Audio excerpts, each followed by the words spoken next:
This is Sahih? Good, good. So, summer 2009, at the very responsible, educated, decisive adult age of 16, I graduated high school. I was so happy. Yes, I'm finally done. Now I can go and do more 5 years studying. Yes.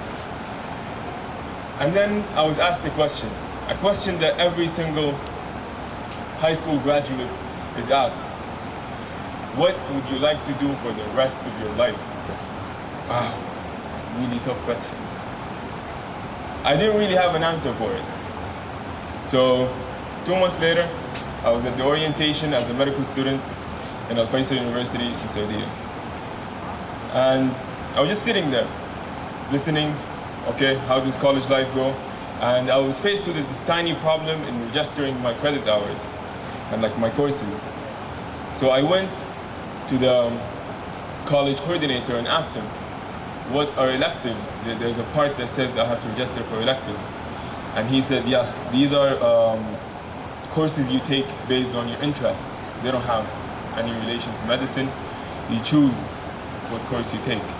And I was like, what? Choose?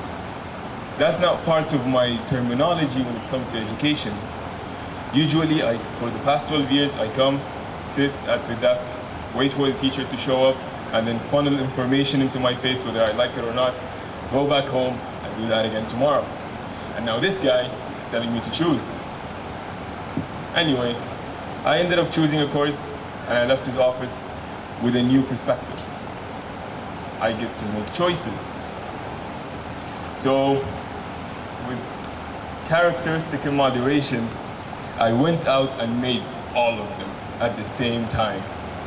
I went to every student club, every student association, every program I can register in, and I registered in it. At the end of that year, I was a member of 7 student clubs, 2 associations with 4 positions in them, and it was not working. It was out of balance, it was exhausting, physically and mentally, and it was taking out, really draining my studies. And I realized it was because I didn't have a passion for something specific that I wanted to do for the rest of my life. And passion is such a weird emotion. When it comes to passion, it's like a two-sided sword. You can either use it well or use it wrong. Passion is energy, just like everything else. And the way you use it defines how far you can get in life. So when I was still trying to find my passion, I was told about this project, about this training course that was taking place in the summer by a friend of mine. And as it was my habit, I was like, yes, let's do it. More things, let's do things. And yeah, let's go. So I went there, and for the first time of my life, I was faced with people who are actually passionate about medicine, people who love medicine, and attached something that people don't usually attach to medicine, which is art. They treated medicine not as a profession, but as a calling. And I sat there and thought, medicine isn't actually that bad. I think I actually like medicine, the thing I was running from for the past 4 years. And when I went back home, I sat with my family, I sat with my friends, and I decided that if I want to do this thing right, I have to do it from the beginning and do it the right way. And that's what I'm doing here in UMST. So now we're talking about passion. That's why I'm standing here. That's why I'm sharing my story. Because when you have passion, that's the first step. That's not all of it. You need to know how to cultivate your passion and use it properly. I always like to use this metaphor about passion. I say raw passion that is not directed is like using an automatic gearbox. When you're pressing the gas all the way down, but you're neutral. You're using a lot of energy, but you're not really getting anywhere. So how does one cultivate passion, especially in medicine? the right way.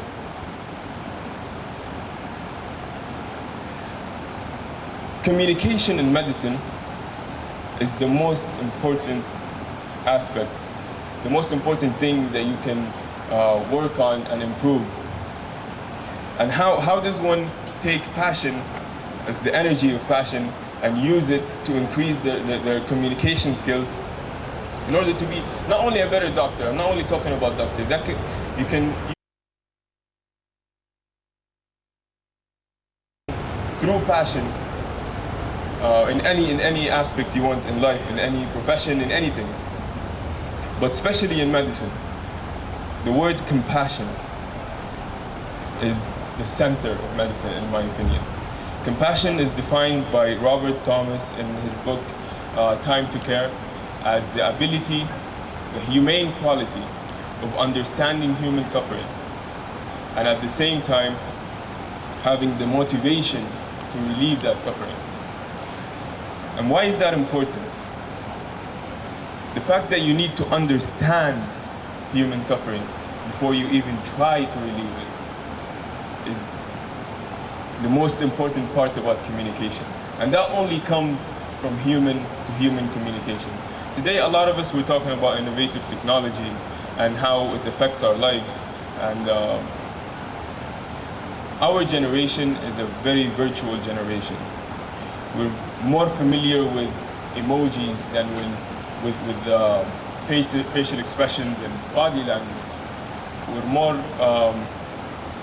familiar with three-letter abbreviations like LOL or whatever that explain a spectrum of emotions that poets have been trying to explain in multiple volumes for years. We can just shorten it in 3 letters.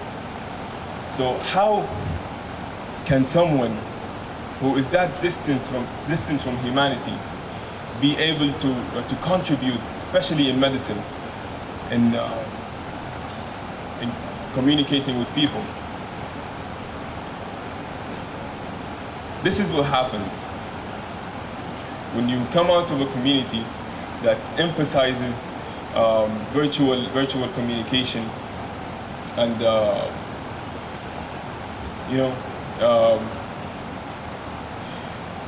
the way we perceive medicine as a socioeconomic ladder to step on to reach a higher grade is creating this, a cash for treatment business, which is not the essence of medicine. Dr. Kepler-Ross, in her book on death and dying, raises a very important question about the way we see medicine these days.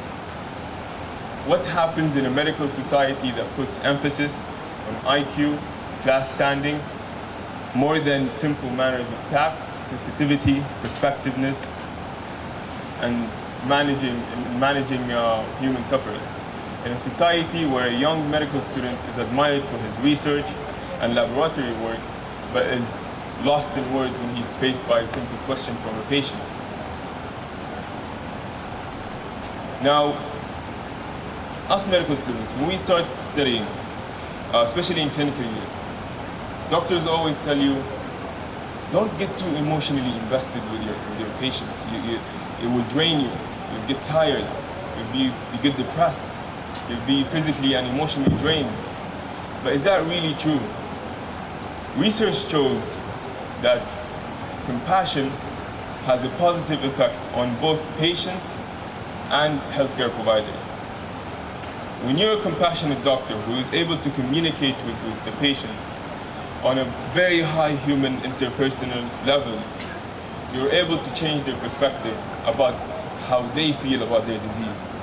And the major, in major causes of death, like heart disease, the difference in death rate between pessimists and optimists is almost as close as the difference between smokers and non-smokers, which is huge when you realize this is only a small matter of you being able to change the perspective of the patient. On healthcare providers, research shows that doctors who are more empathetic and those who make stronger emotional connections with patients have lower risk of burnout.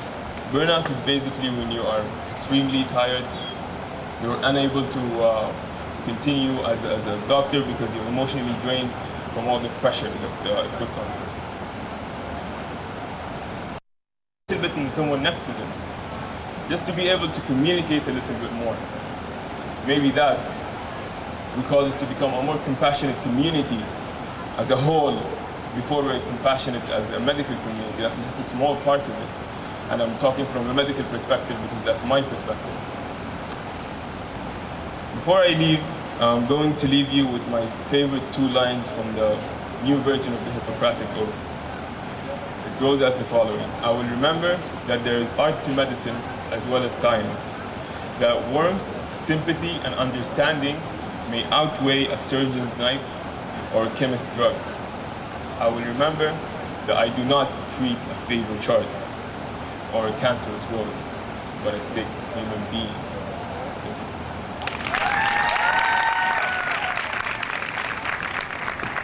Thank you.